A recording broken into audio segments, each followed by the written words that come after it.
Bismillahirrahmanirrahim. Assalamualaikum warahmatullahi wabarakatuh. Alhamdulillah wassalatu wassalamu ala Rasulillah wa ala alihi wa sahbihi wa mawalah. La haula wa la quwwata illa billah. Rabbi israhli sadri wa yassirli amri wahlul 'uqdatam min lisani yafqahu qawli. Amma ba'du.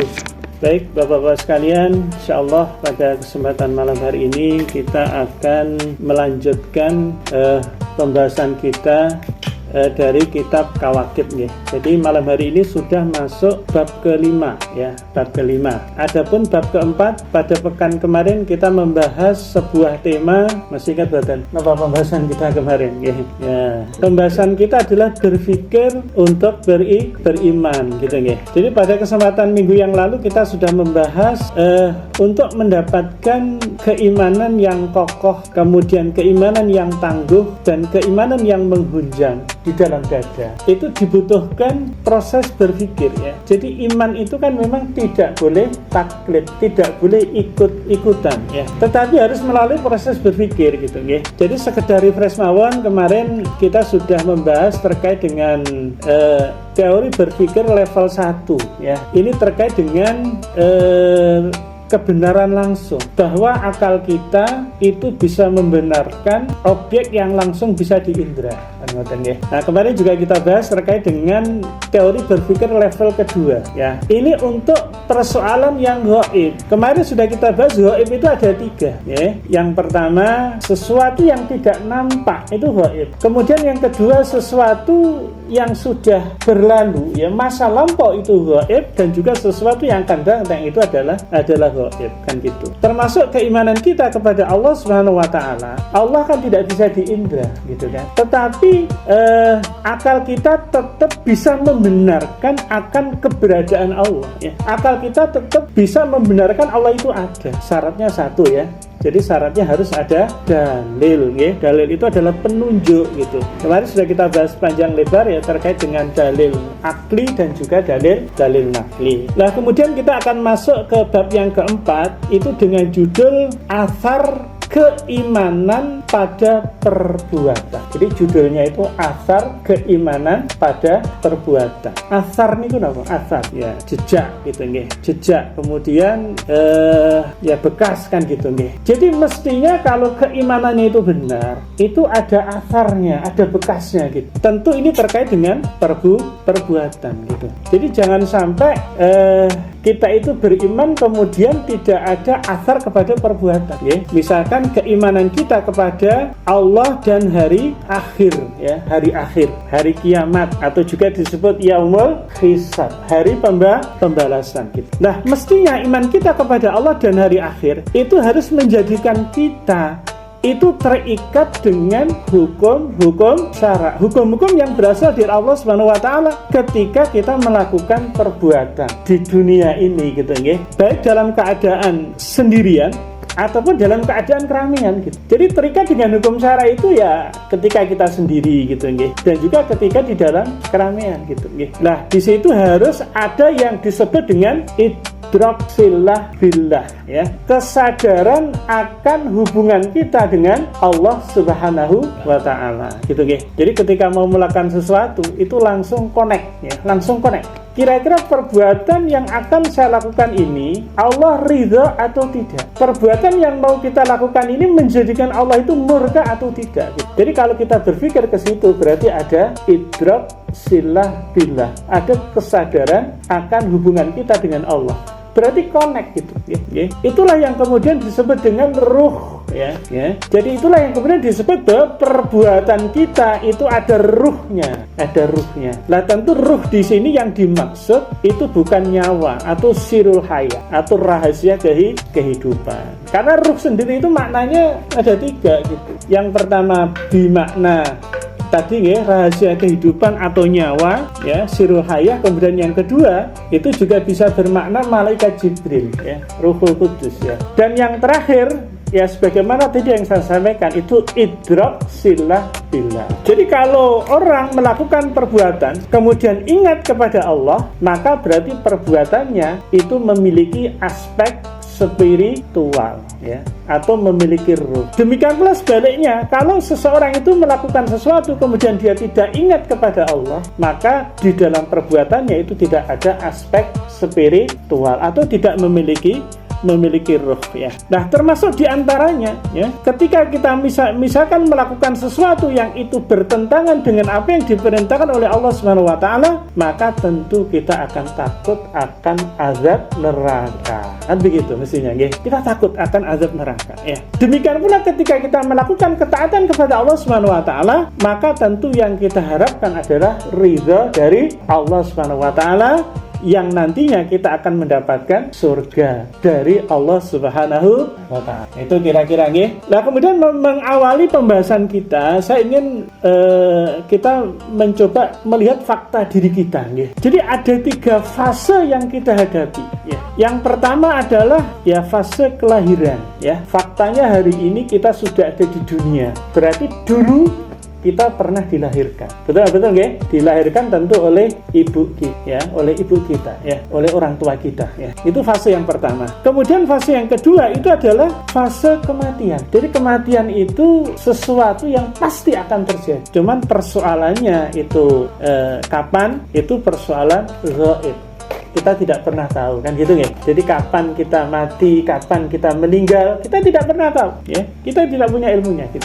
Mati itu bukan hanya terkait dengan persoalan umur gitu. Tidak bisa kemudian disimpulkan yang umurnya lebih tua kemudian meninggalnya itu lebih duluan. Demikian pula sebaliknya. Tidak. Itu bukan persoalan umur gitu. Karena di dalam Al-Qur'an Allah jelas berfirman, wa idza jaa ajaluhum la yastakhiruna sa'atan wa la yastaqdimun. Jadi ketika ajal itu sudah tiba, maka tidak bisa dimajukan dan juga tidak bisa dimundurkan. Lalu karena itu hakikatnya kita hidup di dunia ini itu kan sebenarnya untuk mencari bekal ketika nanti kita menghadap Allah, kan. Jadi jangan sampai kita itu diberikan kesempatan oleh Allah hidup di dunia kemudian tidak kita manfaatkan dengan sebaik-baiknya untuk mencari bekal, ya, bekal ketika nanti di hari akhir gitu, ya. Nah, kemudian fase yang ketiga itu adalah fase kebangkitan. Fase kebangkitan. Artinya nanti setelah kita mati, nanti kita akan dibangkitkan oleh Allah Subhanahu wa taala dan kita akan dimintai pertanggungjawaban terhadap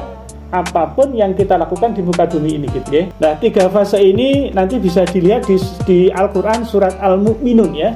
Ayat 12 sampai ayat 16, ya. Jadi tampak tadi yang pertama fase kelahiran, yang kedua fase kematian, dan nanti yang ketiga, ya, fase kebangkitan, ya. Jadi tidak bisa kemudian ketika seseorang itu meninggal kemudian urusan selesai gitu. Enggak, ya. Kita nanti akan mempertanggungjawabkan di hadapan Allah Subhanahu wa taala gitu, ya.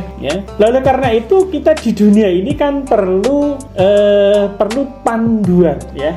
Perlu panduan. Panduan untuk apa? Untuk meniti kehidupan. Kira-kira panduan kita bagi seorang muslim itu apa? Al-Qur'an. Nggih, panduannya adalah Al-Qur'an. Nah, pada pertemuan minggu lalu juga sudah kita bahas, nggih. Jadi iman kepada Al-Qur'an itu juga harus melalui proses berpikir gitu, ya. Jadi jangan sampai ya iman kepada Al-Qur'an itu hanya sebatas karena ya kita terlahir dari orang tua muslim, ya. Kemudian ketika kita ke sekolah juga diajari bahwa Al-Qur'an itu adalah kitab suci kita, kan gitu, ya. Tetapi harus betul menghunjam di dalam dada kita bahwa Al-Qur'an itu adalah kalamullah. Al-Qur'an itu adalah firman Allah dan tidak boleh ada keraguan sedikit pun gitu. Karena tidak bisa dipungkiri, nggih, masih ada orang yang meragukan keberadaan Al-Qur'an, ya. Masih ada orang yang menuduh Al-Qur'an itu buatan Rasulullah Muhammad, kemudian Al-Qur'an itu berasal dari orang Arab, kan gitu, nggih. Ini juga harus kita bantah, kita harus bisa patahkan. Kemarin sudah kita bahas gitu. Sampai pada satu kesimpulan bahwa Al-Qur'an itu memang kalamullah, firman Allah gitu. Lah konsekuensinya kalau kita sudah mengimani Al-Qur'an itu adalah firman Allah, maka apapun yang diberitakan oleh Al-Qur'an kita harus mengimani.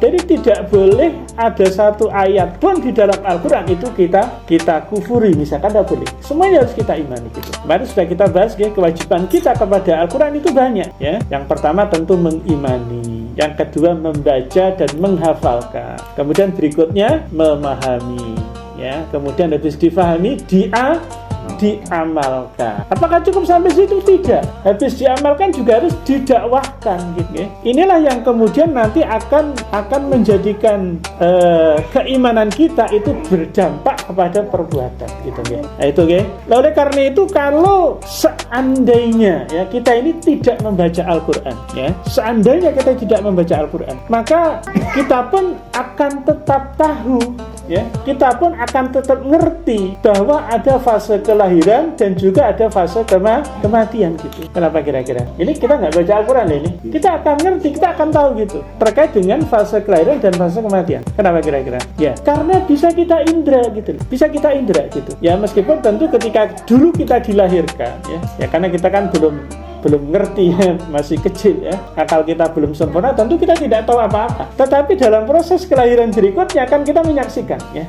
Bahkan di antara kita kan juga sudah berkeluarga dan punya anak kan. Kita dulu juga menyaksikan ya bagaimana anak kita itu terlahir ke dunia ini gitu. Sehingga kita tahu dan semua orang tahu gitu. Fase kelahiran itu semua orang tahu gitu. Juga fase kematian ya. Kita juga sering mendengar berita duka yang disiarkan di speaker masjid misalkan. Innalillahi wa inna ilaihi raji'un ya, telah meninggal dunia ya, fulan bin fulan dan seterusnya kan begitu nih. Bahkan di antara kita juga terlibat di dalam mengurus jenazah itu karena memang ini hukumnya adalah fardu kifayah. Kita ketika mendengar itu kemudian kita takziah ya, kemudian mungkin ada yang ikut mengkafani ya, ikut mensolatkan ya, kemudian ikut menghantarkan ke kuburan kan begitu ya. Jadi terkait dua fase ini kita tahu dan kita mengerti. Kenapa? Karena memang ini sesuatu yang bisa kita indra. Tetapi untuk fase yang ketiga yaitu fase kebangkitan ya, kalau kita tidak membaca Al-Qur'an maka kita tidak akan tahu gitu ya. Jadi setelah mati kita itu mau kemana gitu. Ngerti nggak kira-kira? Nggak ngerti. Kenapa? Karena kalau orang sudah mati dia tidak akan bisa kembali lagi. Betul apa betul? Mungkin kalaulah seandainya orang mati kemudian bisa hidup lagi, itu bisa bercerita kan. Orang mati itu begini loh kan gitu kan. Tetapi kenyataannya kalau sudah mati sudah tidak bisa kembali gitu ya. Maka terkait dengan fase kebangkitan ini, kalau kita tidak membaca Al-Qur'an, kalau kita tidak mendapatkan informasi dari Al-Qur'an, maka kita tidak akan tahu gitu ya. Jadi setelah mati itu mau kemana gitu. Padahal hari kebangkitan itu adalah sesuatu yang pasti. Betul apa betul? Betul nggak? Hari kebangkitan itu sesuatu yang pasti. Hari kiamat itu sesuatu yang pasti. Kemudian hari di mana seluruh amal kita itu akan dihisab itu juga sesuatu yang pasti gitu. Bahkan itu juga menjadi bagian dari rukun iman yang wajib untuk kita imani. Kan gitu nggih. Jadi rukun iman yang kelima itu kan percaya kepada hari akhir, gitu nggih. Hari akhir ya, yaumul qiyamah, yaumul hisab ya. Kemudian hari kebangkitan kan begitu nggih. Jadi hari kebangkitan itu sesuatu yang pasti gitu. Jadi bukan sebagaimana yang dikatakan misalkan ya oleh seseorang ya. Ya insya Allah antum tahulah siapa itu ya. Kan ada seorang tuh yang mengatakan bahwa hari kiamat itu adalah dongeng. Ya, jadi ramalan masa depan. Ramalan masa depan gitu. Ya. Dengan mengatakan bahwa ya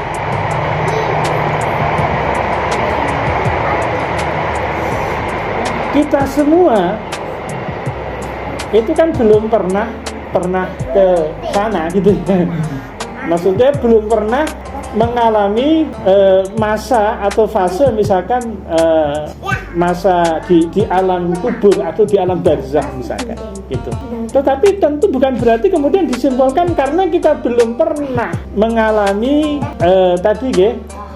alam barzakh kemudian kita tidak tahu apa yang terjadi di sana gitu. Demikian pula kita itu kan belum pernah ke alam setelah kehidupan dunia. Kemudian disimpulkan dikatakan berarti kita tidak tahu apa yang ada terjadi di sana. Itulah fungsinya kita mengkaji Al-Qur'an. Biar kita itu tahu gitu loh ya. Karena kita ini kan diciptakan oleh Allah Subhanahu wa taala. Maka Allah juga yang paling tahu tentang diri kita. Dan bahkan Allah juga tahu nanti setelah kita mati itu mau kemana gitu. Nah, informasi-informasi itu kita dapatkan di dalam Al-Qur'an gitu ya. Jadi kalau kita tidak membaca Al-Qur'an, kita tidak akan tahu gitu. Meskipun kalau fase pertama kedua tadi itu bisa, karena memang itu bisa kita indra. Tapi untuk fase kebangkitan itu terkait dengan persoalan gaib, maka informasinya kita dapatkan dari Al-Qur'an gitu ya.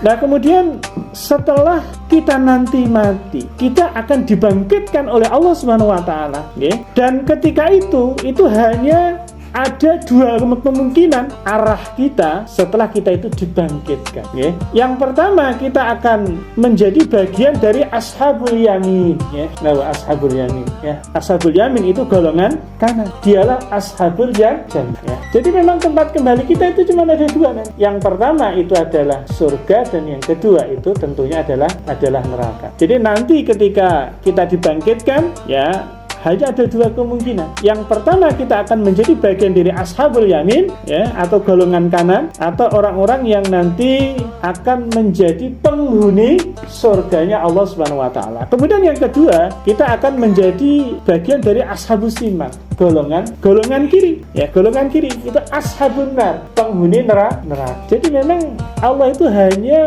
mempersiapkan tempat kembali kita itu hanya dua, yaitu di surga dan di neraka gitu ya. Nah, tentu kalau kita ditanya, ya, yang mana kan gitu ya. Ya tentu pasti kita akan menjawab bahwa kita akan menjadi bagian dari ashabul yamin, gitu. Kita menjadi bagian dari ahlul jannah, penghuni surga gitu. Ini tentu orang yang waras akalnya, ya. Tentu pilihannya itu adalah surga gitu. Sekarang pertanyaannya, apakah ada ya orang itu yang memilih neraka? Ada nggak kira-kira? Ada kan? Ya, ada gitu loh. Ya, dengan bangganya, ya, tanpa rasa berdosa gitu. Ya, dia memilih neraka gitu ya. Ya, ini tentu bukan orang yang waras gitu ya.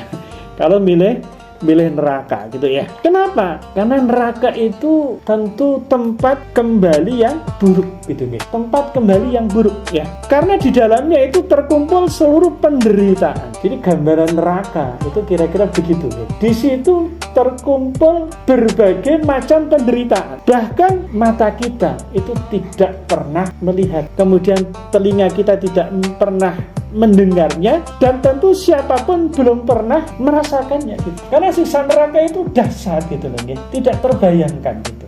Jadi sakitnya, ya, kemudian penderitaannya itu tidak bisa kita bayangkan, dan bahkan tidak pernah terbersit di dalam benak kita. Rasanya kayak apa itu tidak pernah terbersit gitu ya. Kalau ingin tahu ya seperti apa di neraka, itu ada sebuah hadis yang diriwayatkan oleh Muslim. Paling tidak dari hadis ini menggambarkan kepada kita ya. Jadi di dalam hadis itu disebutkan begini ya. Sesungguhnya penghuni neraka yang paling ringan siksaannya adalah seseorang yang memiliki 2 sandal dan 2 tali sandal dari api neraka. Punya sandal dan tali sandal yang terbuat dari api neraka gitu. Seketika otaknya mendidih karena panasnya sandal tersebut sebagaimana kuali yang mendidih. Kemudian orang tersebut merasa bahwa tak ada seorang pun yang siksaannya lebih pedih daripadanya, padahal siksaannya adalah yang paling ringan di antara mereka.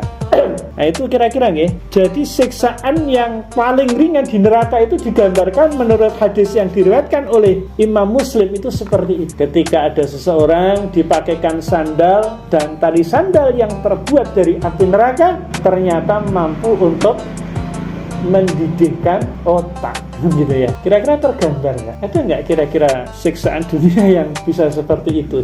Jadi panas di kaki, otaknya mendidih. Enggak bagus ya. Okay. Padahal tentu sebelum otaknya mendidih ya, organ-organ yang lain itu juga kita tidak bisa membayangkan ya keadaannya seperti apa. Okay. Itu siksaan yang paling ringan di neraka sebagaimana yang diriwayatkan oleh Imam Muslim. Oleh karena itu kita itu jangan sampai hanya terbersit di benak kita untuk menjadi salah satu penghuni neraka gitu. Jangan pernah nih, karena dahsyatnya siksaan yang ada di neraka. Ini meskipun nih ada kabar gembira, betul kabar gembira bahwa orang-orang yang beriman, orang mukmin gitu, itu kan dijamin masuk surga. Betul apa betul? Meskipun kalau amal kebaikannya itu lebih sedikit dibandingkan dengan dosanya, pahalanya lebih sedikit dibandingkan dengan dosanya, maka tentu dia akan dimasukkan ke neraka terlebih dahulu ya. Untuk diapakan? Untuk dibersihkan dari dosa-dosa. Ketika nanti Allah itu berkehendak, maka dia akan diangkat oleh Allah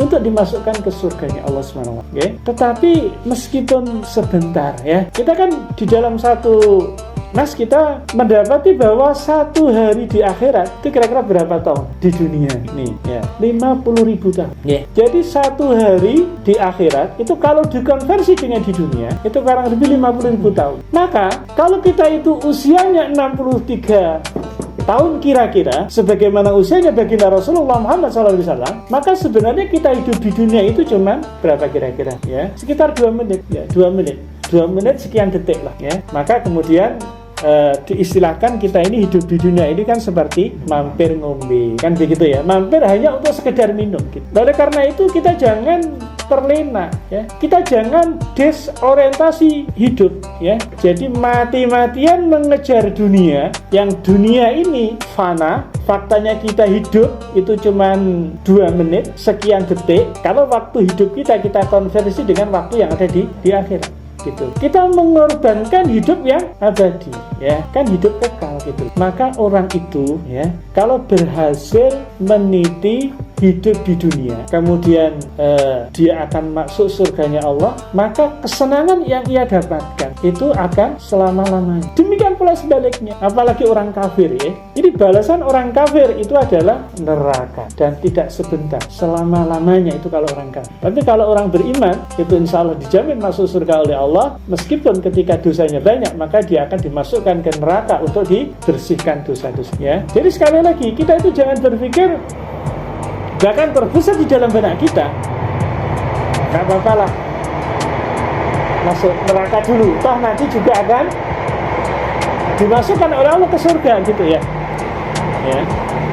Padahal tadi ya siksa yang paling ringan itu seperti itu ya, mengerikan gitu ya. Apalagi kalau kita konversi dengan waktu di akhirat ya, itu juga akan sangat lama gitu. Atau barangkali kita akan saya dan panjenengan itu juga bisa mencoba misalkan ya, coba ketika siang hari ya, ketika panas terik gitu ya, silahkan berjalan di aspal, nggak usah pakai alas kaki gitu ya. Apa kira-kira yang terjadi? Ya bisa melonyoh itu kakinya kan begitu. Okay? Padahal jarak matahari dengan kita ini kan jauh sekali kan gitu. Itu saja kalau kita jalan di siang hari tidak pakai alas kaki ya, kita bisa merasakan sengatan panas yang bikin telapak kaki kita ini melonyoh kan begitu. Oleh karena itu bagi kita tidak ada pilihan ya. Kita harus untuk menjadi bagian dari ashabul yamin, golongan ahlul jannah, penghuni surga. Cuman sekarang persoalannya bagaimana jalan, bagaimana cara kita, bagaimana ikhtiar kita agar kita nanti masuk menjadi bagian dari ashabul yamin. Bagaimana caranya, bagaimana jalannya agar kita itu nanti bisa menjadi ahli surga ya. Jadi tentu kita harus tahu jalannya gitu kan. Sama halnya kalau boleh dianalogikan ya, ketika ada di antara kita, ada di antara panjenengan yang ingin ke Surabaya, kan harus tahu jalannya gitu. Kalau tidak tahu jalannya, maka kita tidak akan sampai ke Surabaya. Tapi kalau kita tahu jalannya, kita akan sampai ke Surabaya ya. Misalkan kita naik motor kita titipkan di terminal, kemudian kita cari bis yang memang trayeknya itu ke Surabaya ya, bukan ke Jakarta, bukan ke Semarang, dan juga bukan ke Malang gitu ya, ke Surabaya. Maka insya Allah nanti kita akan sampai kepada tempat ya di Surabaya gitu ya. Nah, caranya agar kita itu menjadi golongan ashabul yamin ya, maka kita di dalam menjalani kehidupan di dunia ini harus sesuai dengan misi penciptaan kita ya. Jadi kita itu diciptakan oleh Allah itu untuk apa sebenarnya gitu ya. Maka kita diciptakan oleh Allah sebagaimana di dalam Al-Quran Allah berfirman, wa ma khalaqtul jinna wal insa illa liya'budun, kan gitu ya. Jadi tidaklah aku menciptakan jin dan manusia kecuali untuk beribadah gitu. Kecuali untuk beribadah ya. Nah, beribadah ini perlu kita clearkan juga gitu ya. Nanti jangan sampai kita itu memiliki pemahaman yang keliru gitu ya. Ketika misalkan rukun Islam atau ibadah mahdhah sudah kita jalankan, kemudian kita yakin ya seakan-akan tiket surga itu sudah ada di dalam genggaman kita gitu ya. Tentu bukan seperti itu ya. Kenapa? Karena kewajiban kita itu banyak. Syariat Islam itu juga banyak cakupannya. Jadi kalau dipotret syariat Islam itu bisa kita lihat itu ada tiga dimensi ya. Yang pertama itu hablum minallah ya. Jadi yang berkaitan hubungan kita dengan Allah ya. Ini ibadah mahdhah ya. Mulai dari sholat ya, kemudian membayar zakat, puasa, termasuk kewajiban untuk menunaikan ibadah haji. Ini baru dimensi satu. Masih ada dimensi yang kedua, yaitu hablum minan nafsi, hubungan manusia dengan dirinya sendiri ya. Allah itu juga mengatur apa makanan yang boleh kita makan. Allah juga mengatur bagaimana kita berpakaian. Allah juga mengatur bagaimana akhlak kita. 3 poin itu masuk dalam ranah tadi ya, hablum minan nafsi, hubungan manusia dengan diri kita. Kemudian ada satu lagi, itu hablum minan nas, hubungan manusia dengan manusia yang lain atau hubungan horizontal gitu. Dan di sini itu banyak sekali ya. Misalkan bagaimana ekonomi itu diatur menurut Islam ya. Misalkan ada ayat wa ahalallahul bai'a wa harrama riba. Sesungguhnya Allah itu menghalalkan jual beli dan mengharamkan riba. Ini kan persoalan ekonomi. Tak terkecuali terkait dengan persoalan politik, tak terkecuali terkait dengan persoalan kepemimpinan misalkan ya. Misalkan kan ada ayat ya ayyuhalladzina amanu atiullah wa atiur rasul wa ulil amri minkum wa in tanaza'tum fi syai'in farudduhu ilallah war rasul. Ini kan berkaitan dengan persoalan kepemimpinan, berkaitan dengan persoalan politik. Ini menjadi bukti bahwa cakupan syariat Islam itu sangat luas, bukan hanya berkaitan dengan ibadah mahdhah. Lalu karena itu Imam Malik mengatakan ibadah adalah taat kepada Allah. Kata Imam Malik ya. Jadi yang dimaksud ibadah itu adalah taat kepada Allah, kemudian tunduk kepadanya dan berpegang teguh kepada apa yang disyariatkan oleh Allah di dalam agama gitu ya. Jadi berpegang teguh kepada syariat Allah gitu ya. Dan cakupan syariat tadi sudah saya sampaikan gitu ya. Jadi tidak cukup hanya menjalankan ibadah mahdhah kemudian kita merasa cukup gitu. Kemudian kita yakin tiket masuk surga itu sudah ada di dalam genggaman kita ya. Ya tentu itu sesuatu yang kurang tepat ya. Karena definisi wajib itu kan kita paham kan, kalau dilaksanakan berpahala, kalau ditinggalkan itu berdosa ya. Ada kaidah berkaitan dengan amal. Kaidah itu mengatakan al aslu fil af'al at-taqayyadu bil hukm syar'i. Jadi asal dari perbuatan itu terikat dengan hukum syara gitu. Hukum yang sudah ditetapkan oleh Allah dan Rasul gitu. Ibarat kata kita ini mulai bangun tidur sampai tidur lagi itu terikat dengan hukum Allah Subhanahu wa taala. Kalau kita tidak tahu maka kita harus mencari tahu. Maka itulah pentingnya forum-forum kajian seperti ini nggih. Jadi kajian seperti ini di dalam sebuah hadis ya kemarin sudah pernah saya jelaskan ya, di dalam sebuah hadis Rasul menyatakan, jadi kalau kita berjalan kemudian melewati taman surga maka berhenti. Kemudian para sahabat bertanya, apa itu yang dimaksud dengan taman surga? Yang dimaksud adalah hilaqud dzikr ya, halaqah dzikir. Nah tentu halaqah dzikir di sini yang dimaksud ya menurut pendapat ulama itu adalah sebuah forum yang di situ dikaji, dibahas hukum-hukum Allah Subhanahu wa taala. Tapi bukan berarti ketika di dalam sebuah forum itu dibaca misalkan tahlil ya, kalimatut thayyibah ya itu baik gitu. Tetapi alangkah lebih baiknya ketika di dalam forum itu juga dibahas terkait dengan hukum-hukum Allah. Tentu bukan hanya sekedar dibahas, setelah dibahas tentu nanti dilaksanakan dan diamalkan di dalam kehidupan sehari-hari gitu ya. Jadi kata Imam Malik ibadah itu ya terikat dengan hukum-hukum Allah Subhanahu wa taala. Nah, terikat dengan hukum syara itulah yang kemudian disebut dengan bertakwa. Maka kita sering ya mendengar definisi takwa. Ya, apa definisi takwa? Ya, jadi melaksanakan seluruh perintah-perintah Allah dan menjauhi larangan-larangan Allah kan. Ini definisi takwa kan begitu. Lalu karena itu, kalau seandainya syariat itu mengatakan halal, maka itu juga halal. Kita juga akan mengatakan halal gitu. Demikian pula kalau syariat itu mengatakan haram, maka kita juga akan mengatakan haram.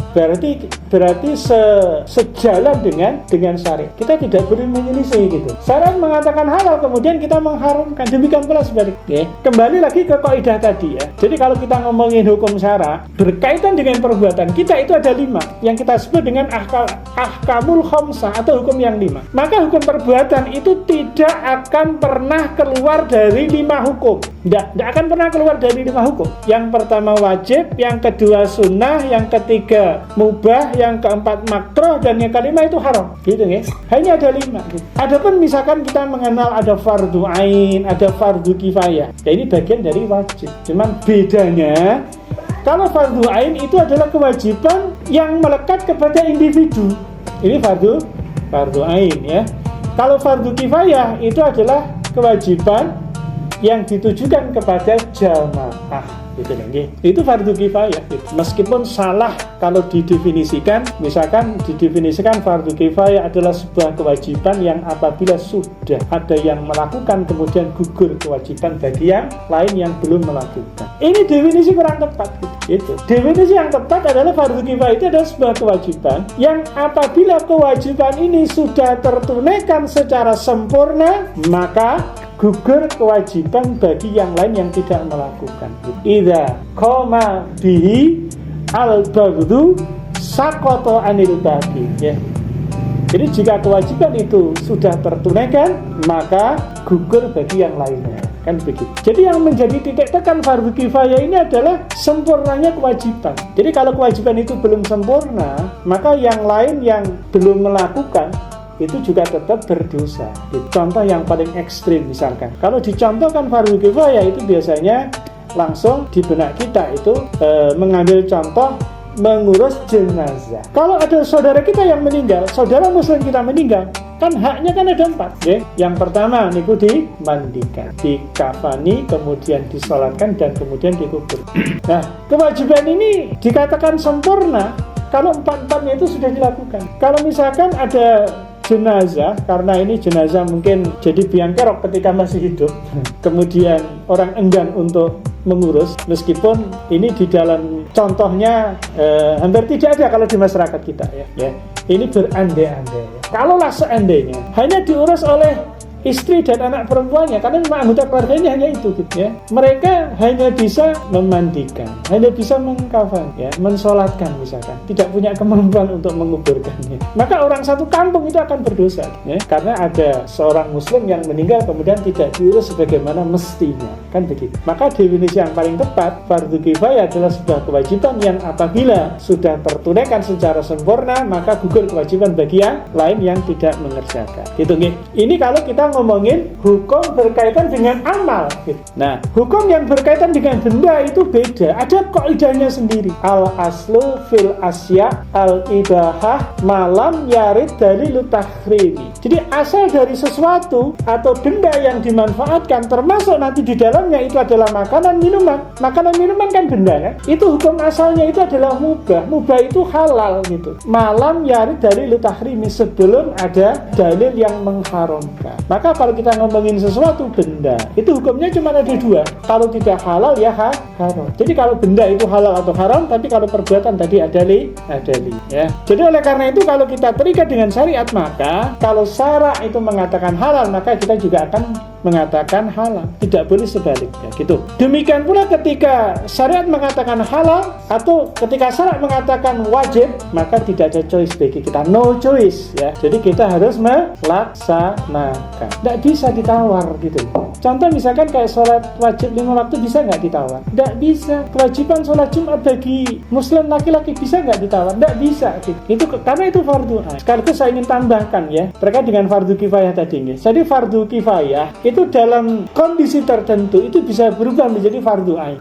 Jadi fardu kifayah itu bisa naik level gitu menjadi fardu ain. Contoh dalam konteks ngurus jenazah tadi, itu bisa satu kampung itu dosa semua gitu, kalau tidak diurus dengan sempurna. Tetapi fardu ain tidak bisa turun level, nggak bisa fardu ain jadi fardu kifayah, tidak bisa. Tetapi fardu kifayah itu bisa berubah menjadi fardu ain. ya. Nah demikian pula ketika syariat misalkan mengatakan itu haram, tidak boleh, maka juga jangan nekat gitu loh. Juga jangan kemudian dilanggar, jangan diselisihi syariat itu, karena konsekuensinya kita akan berdosa. Ya itulah kira-kira rambu-rambu kita bagi seorang muslim gitu, ya. Rambu-rambu kita bagi seorang muslim, ya. Kita akan berpegang teguh kepada syariat Allah Subhanahu wa taala. Gitu nggih. Lalu karena itu terkait dengan pembahasan kita ini nggih, asar keimanan pada perbuatan. Dari penjelasan saya di atas tadi, itu bisa kita simpulkan ada 3 hal gitu. Yang pertama bahwa akidah Islam itu dibangun dengan berlandaskan akal, gitu ya. Berlandaskan akal ya, atau rasional ya. Rasional gitu. Bukan dogma. Apa dogma? Dogma ini apa? Doktrin. Pokoknya ngono kuwi. Ya. Tapi kan akidah Islam kan bukan dibangun dari dogma ya. Ada agama yang lain itu akidahnya itu dari dogma, doktrin gitu. Tapi kita sebagai seorang muslim, akidah kita itu dibangun melalui proses berpikir. Nah, insya Allah itu akan menghujam di dalam Al-Quran ya. Kemudian yang kedua, kesesuaian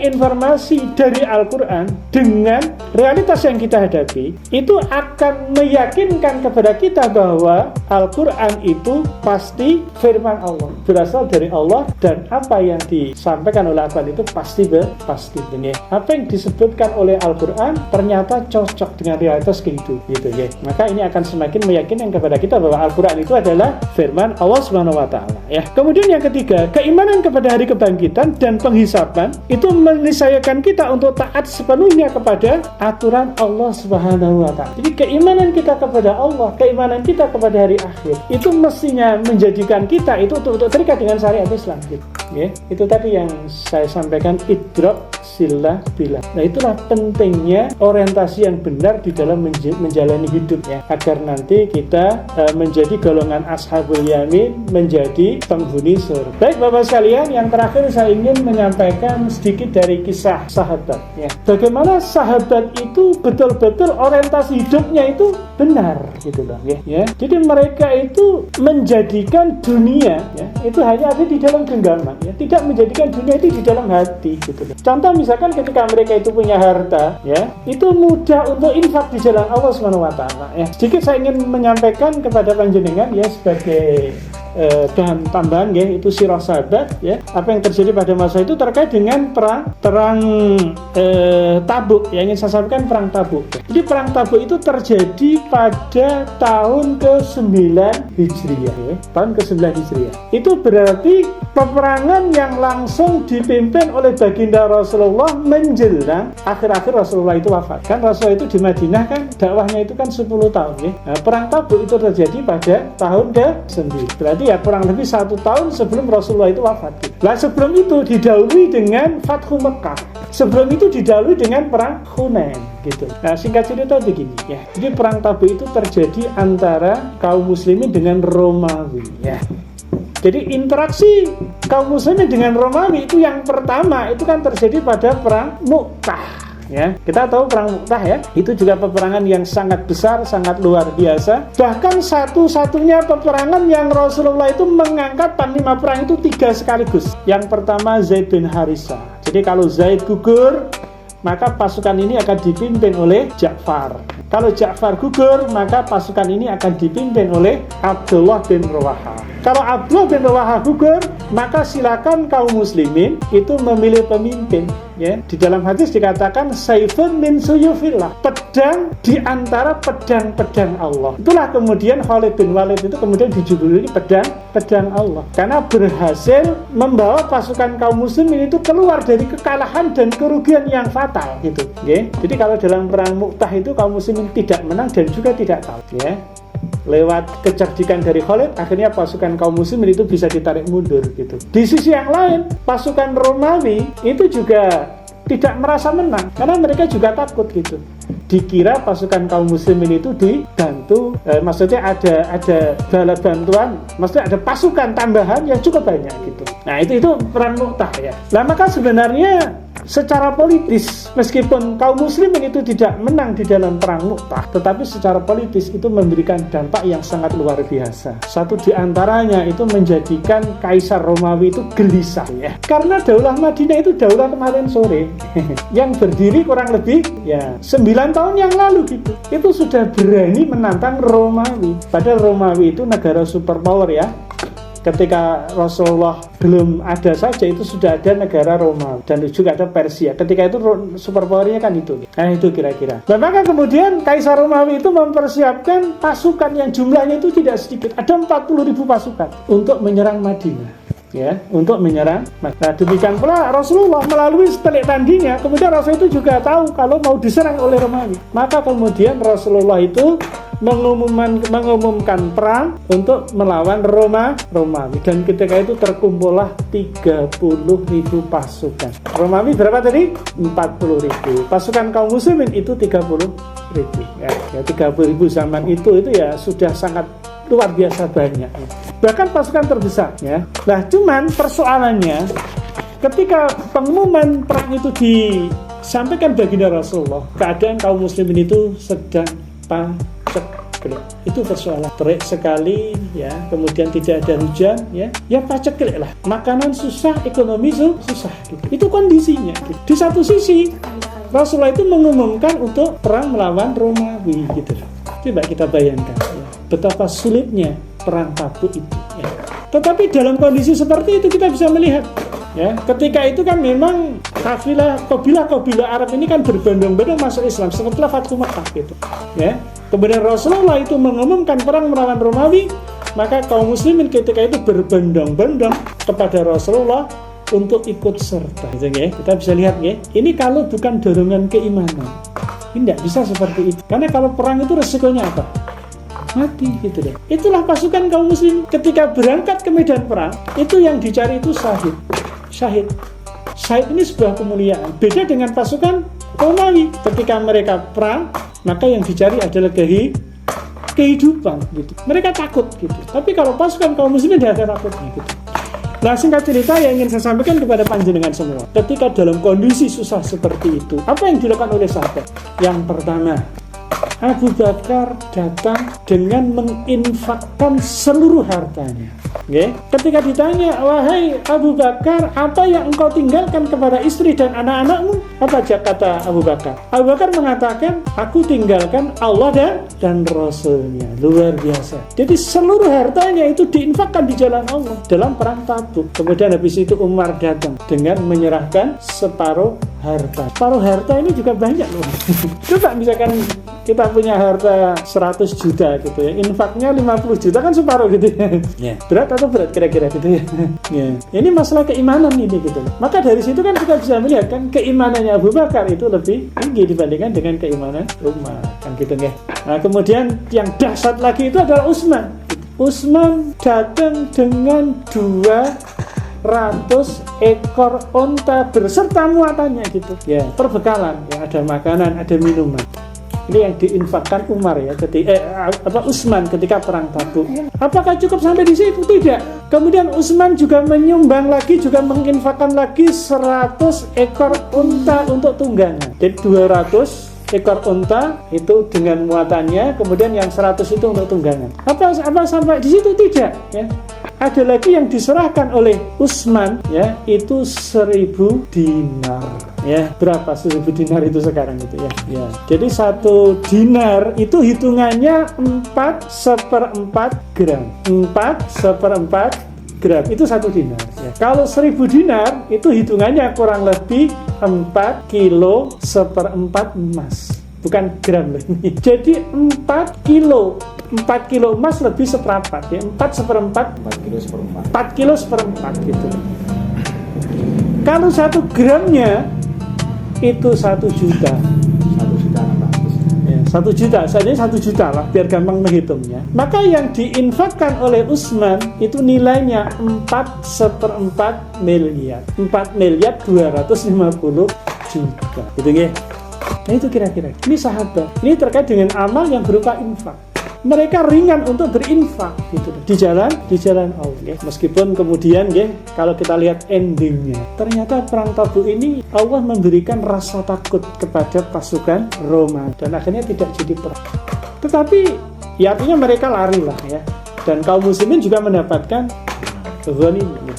Itu kalau kita itu berpegang teguh kepada syariat Allah, Allah itu pasti akan memberikan pertolongan ya. Nah itu barangkali terkait dengan contoh asar keimanan di dalam perbuatan. Contoh sirah sahabat yang tadi saya sampaikan itu buah dari keimanan para sahabat yang notabene mereka itu adalah orang-orang didikan Rasulullah SAW.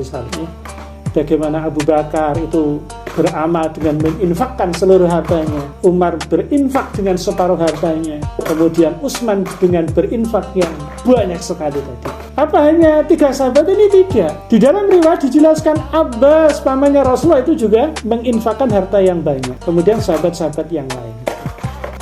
Ya, meskipun dengan infak-infak itu ternyata juga masih kurang ya. Ya, karena perjalanannya jauh ya. 30.000 pasukan. Tentu 30 pasukan itu kan tidak kecil gitu ya. Ya, itu barangkali Bapak sekalian yang bisa saya sampaikan. Kurang lebihnya mohon maaf. Nanti kalau mau diskusi monggo dipersilakan. Itu aja dari saya. Mohon maaf kalau ada kekurangan. Wassalamualaikum warahmatullahi wabarakatuh.